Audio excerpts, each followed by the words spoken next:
Bem, já estudamos aí os princípios. Pode passar, Mateus.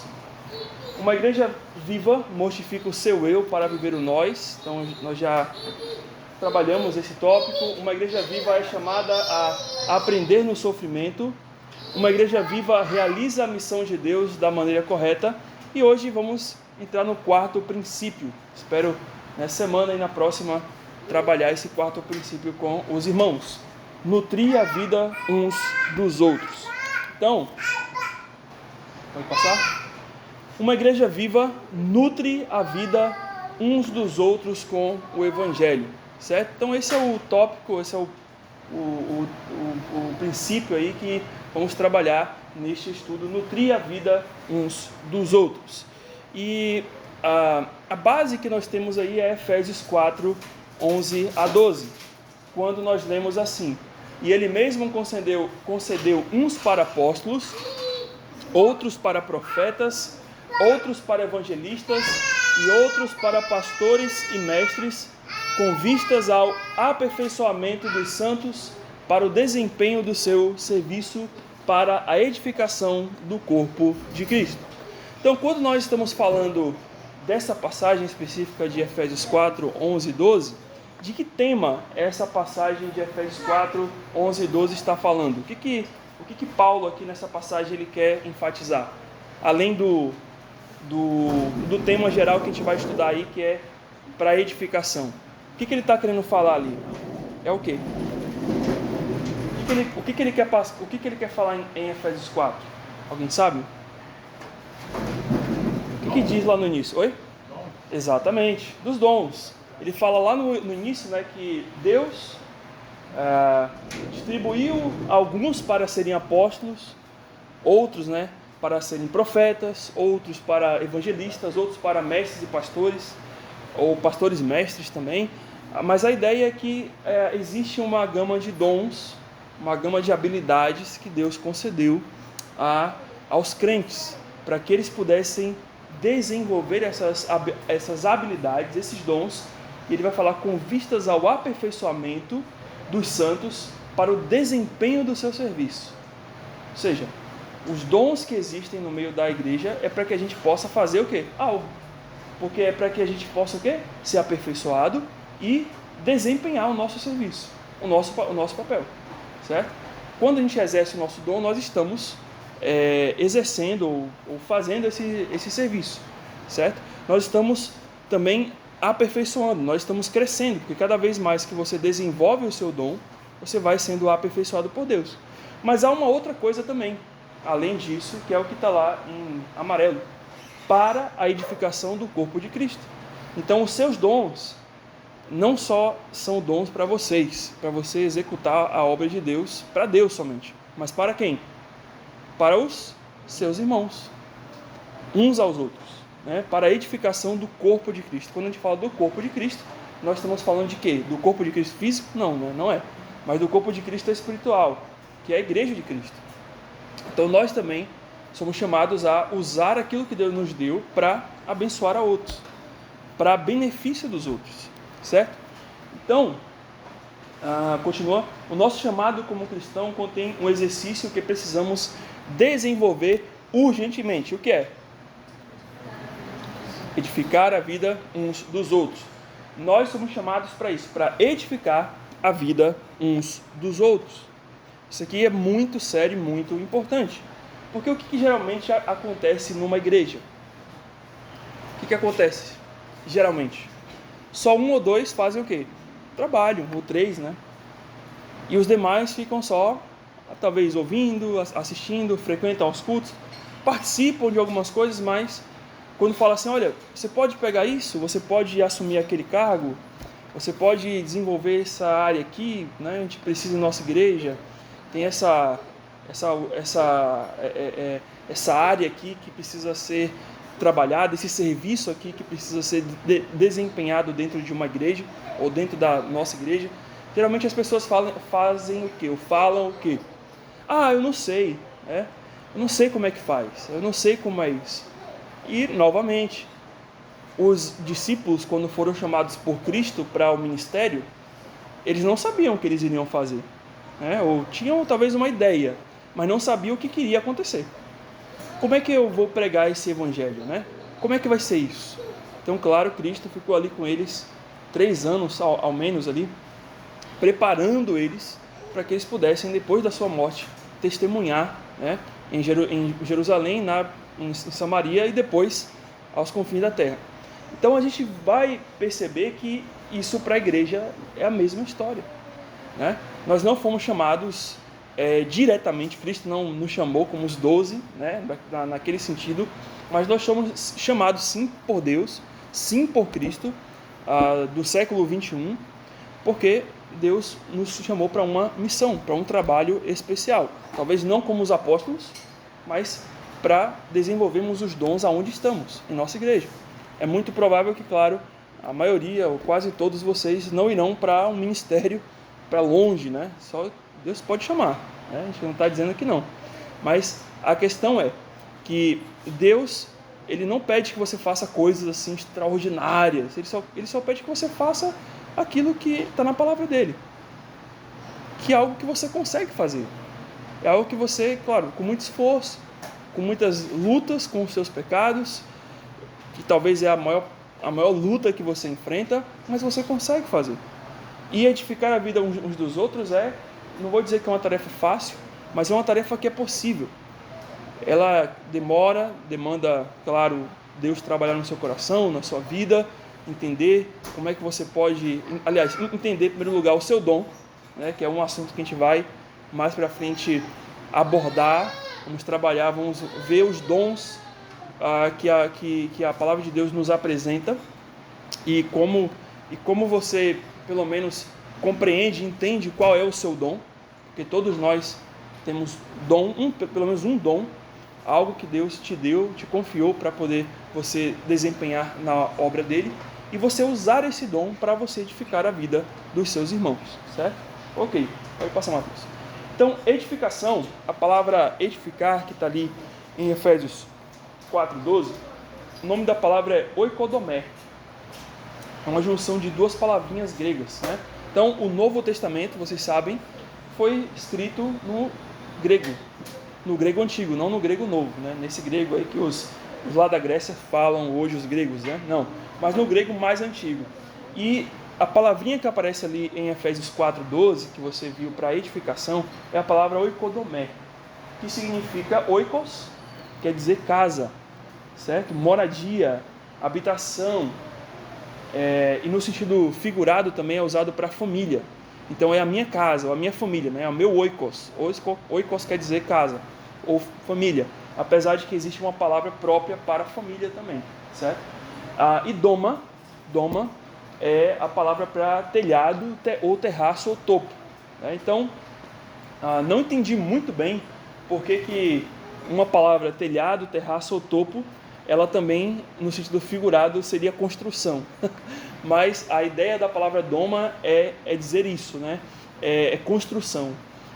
Então, juntando as duas palavras, casa com construção, você tem casa ou construção de uma casa, ou uma casa em construção, certo? Uma casa que está sendo trabalhada, uma casa que está sendo preparada, certo? E no sentido metafórico ali, que está em azul, seria construção espiritual. Então, todas as vezes que, quando fala aqui nas Escrituras, para edificação, nós estamos falando nesse sentido aqui, de construção espiritual. Nós estamos numa construção espiritual. Claro que não uma construção espiritual para a salvação, porque nós já somos salvos, certo? Nós entendemos isso, que nós não estamos sendo, eu estou sendo salvo, né? Como muitas vezes alguém pode dizer por aí, você crê em Jesus Cristo, você tem a certeza da sua salvação. Olha, eu estou construindo, né? Tô indo aí, estou buscando cada vez mais, né? Então não é nesse sentido. A salvação a gente sabe que é pontual. Quando Deus nos salva, Ele nos salva de uma vez. Ele nos transforma por completo. Porém, quando nós somos salvos, nós partimos para algo que é chamado santificação, certo? Santificação progressiva, né? Então há um progresso em nossa santificação. Ou seja, aí você vai olhar para trás agora. Lembra lá do dia que você foi salvo? Lembrou aí? Todo mundo lembrou agora, né? É fácil. É muito fácil você lembrar desse dia, porque foi um dia memorável na sua vida. Muito, muito memorável, certo? Aí você olha, naquele dia foi maravilhoso. Mas o crente, né, que você era naquela época é diferente do crente de hoje. Muito diferente. Você já viveu, já teve muitas experiências, já passou por muitas situações que você, como crente lá daquele período, você não imaginava que iria passar. Mas note que hoje você é muito mais o quê? Forte, né? Muito mais trabalhado no fogo, né? Como diz, né? O ferro trabalhado no fogo, né?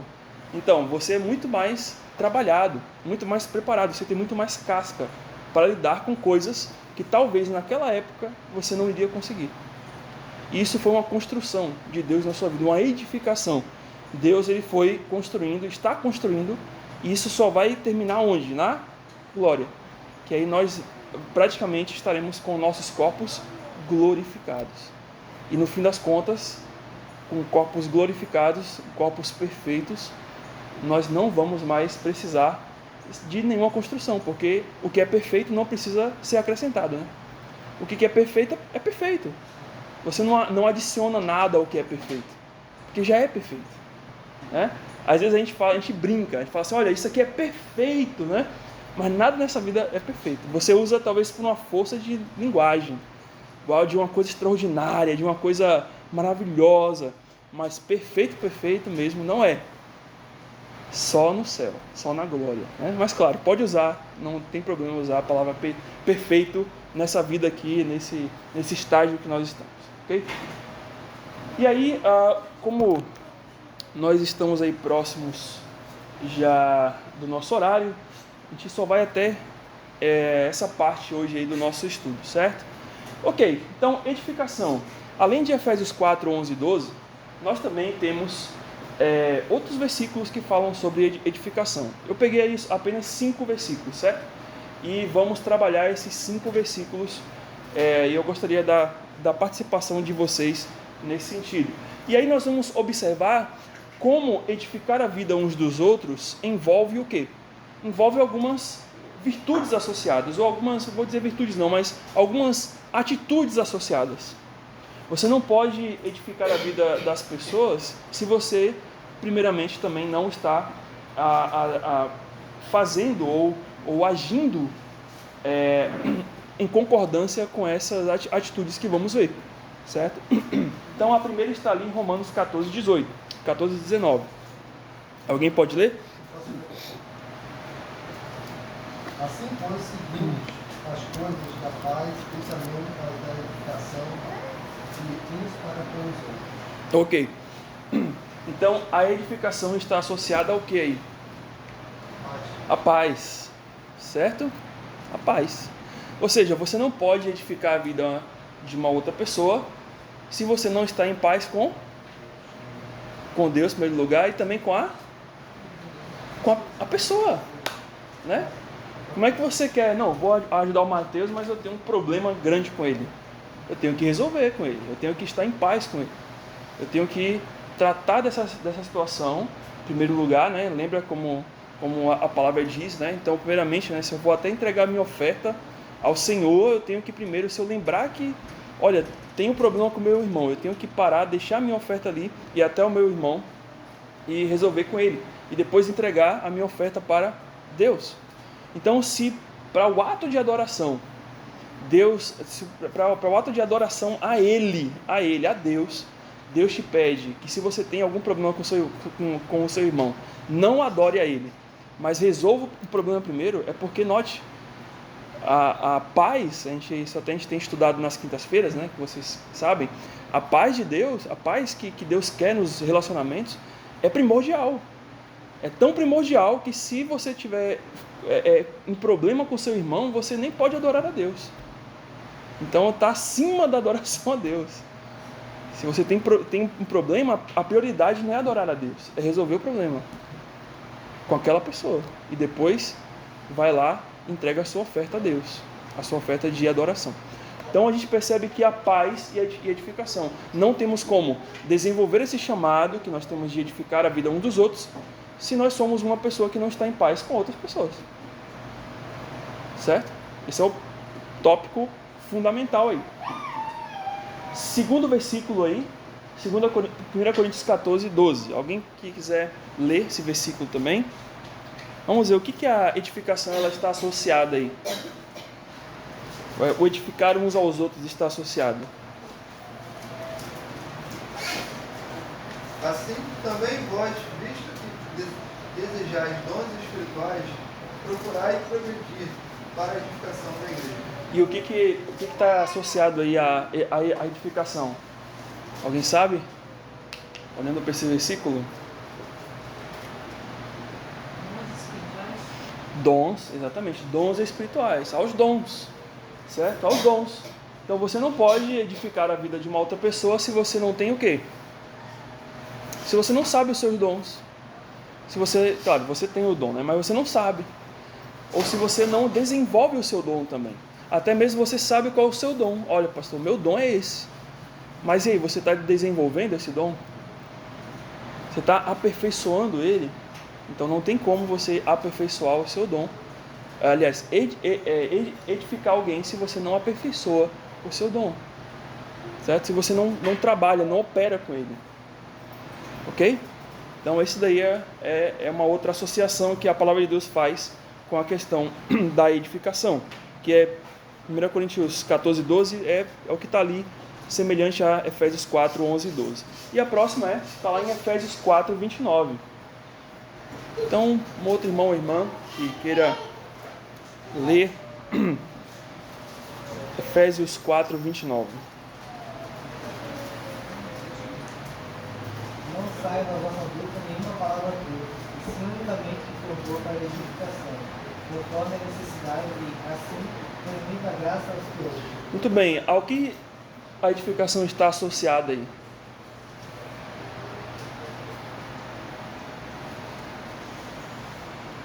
Mateus? Sabe, Mateus? A palavra?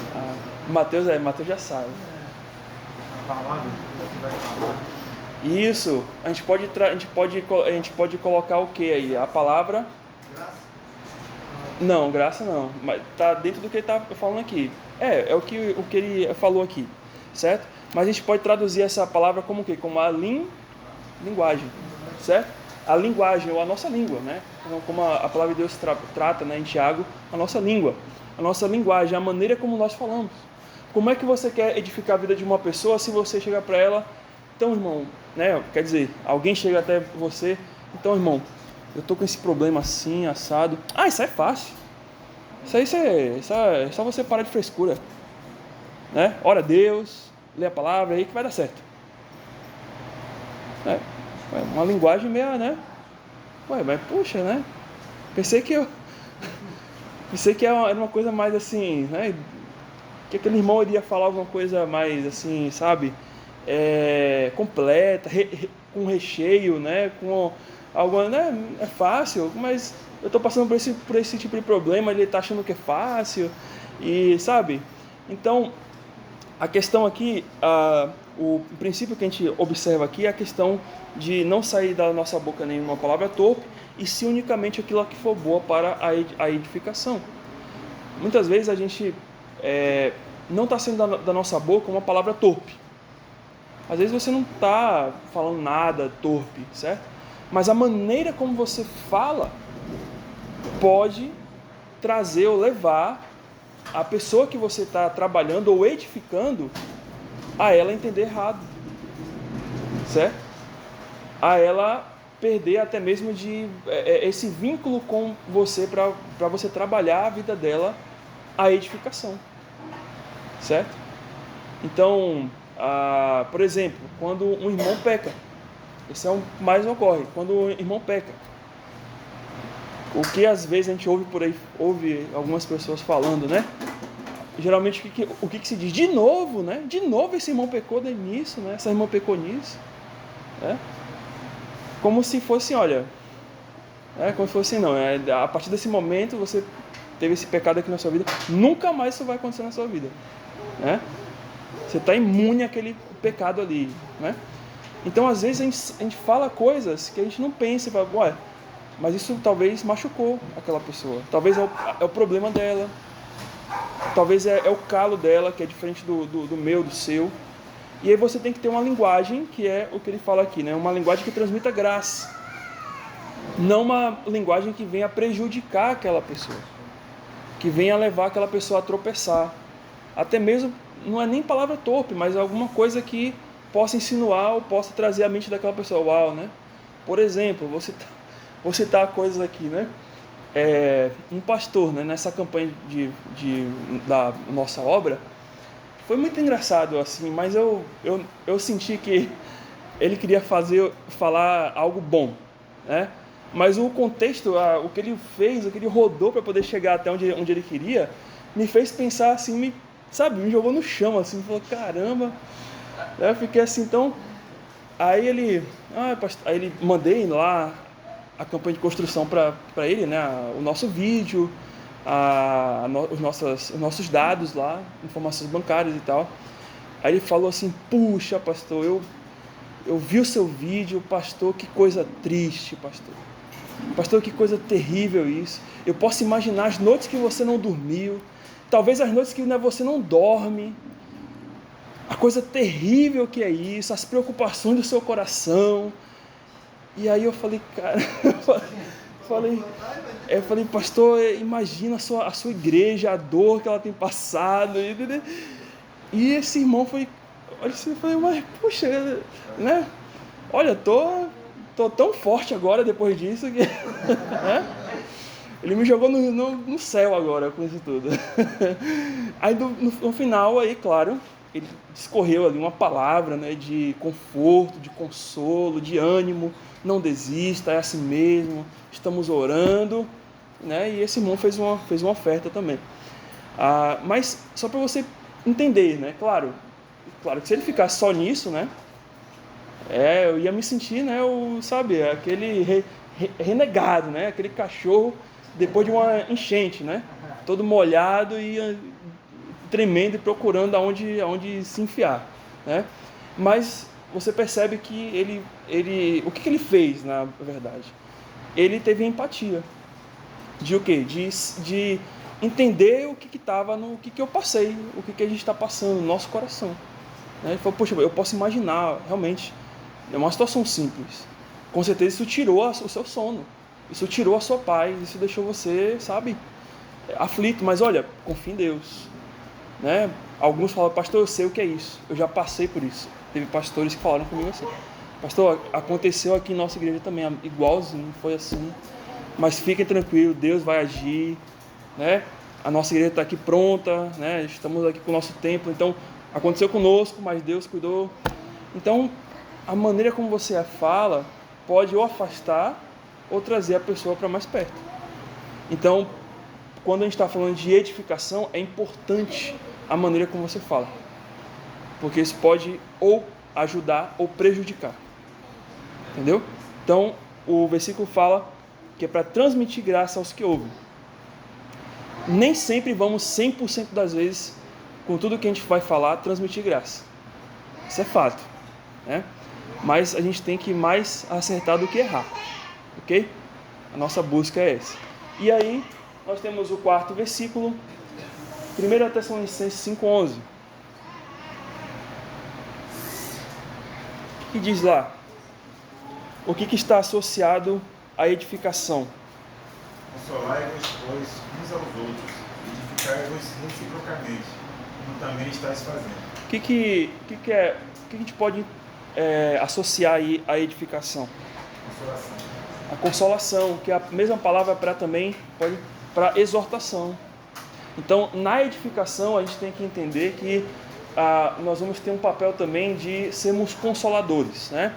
E a mesma palavra que é utilizada para o Espírito Santo, quando é dito lá em João que o Espírito Santo é nosso consolador, que o Senhor Deus, ao sair a Cristo, né, retornar ao Pai, ele iria enviar um outro consolador. E ali a palavra é paráclitos, né, alguém que está ao lado, alguém que está exatamente caminhando junto, certo? Que está ali, olha, eu estou aqui, tá? Eu estou junto. Não é só aquela figura de, olha, eu vou te ensinar, você não sabe de nada, aqui, ó, fica aqui, eu vou te falar tudo agora aqui, né? Não é ter essa figura de arrogância, mas é estar ao lado da pessoa, né? É ver a necessidade de se colocar ao lado. Então, quando a gente fala de edificação, a gente está falando também de você se colocar ao lado da pessoa. E você não só falar para ela, olha, você tem que fazer isso, beleza, né? Tchau, mas também você, olha, vai lá, chega junto, né? Coloca-se ao lado, olha, o que eu posso te ajudar aí? Né? Né? Então, edificação é muito mais do que você falar também. É você falar por atos.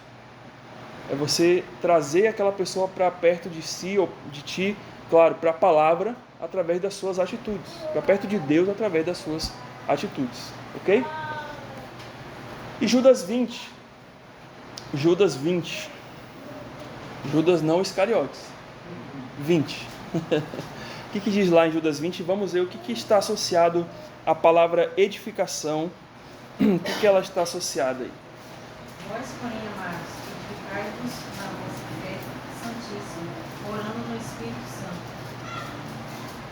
Ok, 21 também, perdão. Coloquei 21. Guardai-vos no amor de Deus, esperando a misericórdia de nosso Senhor Jesus Cristo, Ok. para a vida eterna. São duas coisas que estão associadas aí. O que a gente poderia... Palavras-chave aí que poderiam... Oração. Oração, muito bem. E o que mais? Guardai. Não. Eu sei que tem fé aí, tudo bem, mas a gente subentende que tudo isso aqui que a gente está falando é a vida de fé. Mas um é oração e o outro é... Não. Amor. Ok? Então, amor e oração. Então, também a gente não vai conseguir ter êxito no nosso serviço de edificar a vida uns dos outros se a gente não crescer em amor. Né? Obviamente, né? A gente vai estar lidando com pessoas. A gente vai estar lidando com irmãos. E o que espera-se de uma igreja cristã? Que ela tenha o quê? Amor, né? Esse é o primeiro dom. O próprio Paulo fala, né? Ainda que eu falasse a língua dos homens, ainda que eu dissesse profecias, ainda que eu fizesse tantas coisas, né, que pudessem demonstrar o tamanho da minha fé e não tivesse o amor, nada serei, nada seria. Então, o amor é crucial na edificação. Eu não posso ajudar alguém, edificar a vida cristã de alguém, se eu não tenho amor por essa pessoa. Se eu não tenho essa empatia de amar essa pessoa e querer ver o bem dela.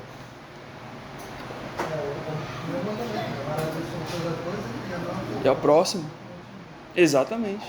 Então não tem como, né? E oração, né? Que ele fala também, associado aqui à oração. Então não tem como a gente edificar a vida uns dos outros só ali com a pessoa, ensinando ela, falando, ajudando, mas sem também levar aquela pessoa, interceder por aquela pessoa. Orar por aquela pessoa também. Pedir a Deus porque o trabalho de edificação não é só nosso. Não está só em nós fazemos coisas com os nossos dons, mas também depende do próprio Deus também. Do agir do próprio Deus nos corações das pessoas também, certo? Por isso que hoje, o dia do pastor, né, sempre é enfatizado, né, qual o papel do pastor, né? Então está lá em Atos, quando você vai ver lá em Atos 6, os pastores estavam ali nas mesas, servindo as mesas e tal, e eles pararam e falaram assim, ué, não é bom a gente fazer isso daqui, a gente tem que chamar algumas pessoas que possam ficar nessas mesas, servindo as viúvas e ajudando ali e tal, e aí eles escolheram os diáconos para isso, certo? E por que eles fazem isso? Porque eles veem que isso estava tomando o tempo deles de quê? De se esmerarem na palavra, no ensino da palavra e na oração. Então, a vida de intercessão do pastor ela é crucial, né? Se o pastor ele não ora, então também não vê efeitos também na vida da sua igreja. E se a igreja não ora, da mesma maneira. Então, todo o nosso trabalho, a gente vai desenvolver tudo isso, mas sem a oração, a gente não vai conseguir ter êxito também. E na edificação principalmente. Então, vamos encerrar por hoje.